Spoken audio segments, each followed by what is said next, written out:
The Jaiñtia National Council JNC Clearyat Circle has taken a proactive stance on the issue of dust pollution stemming from the ongoing national highway construction in East Jaiñtia Hills by engaging directly with the site engineer of Purbachal Buildtech Private Limited, the company executing the project.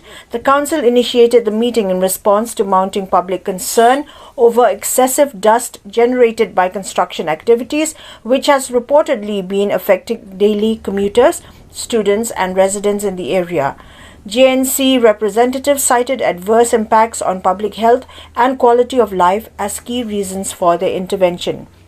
Prior to the meeting, the council had submitted a memorandum to the Deputy Commissioner urging the concerned authorities to ensure that the roads were regularly watered during construction to mitigate dust pollution. Although an official directive was subsequently issued to the contractors, JNC alleged that the instructions were not being followed on the ground.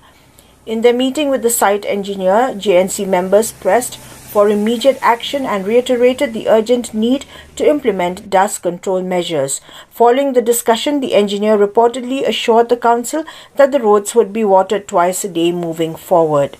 The JNC has stated that it will closely monitor the situation to ensure compliance and warned that further action would be taken if the issue remains unaddressed, stressing that the health and well-being of the local population must be prioritized.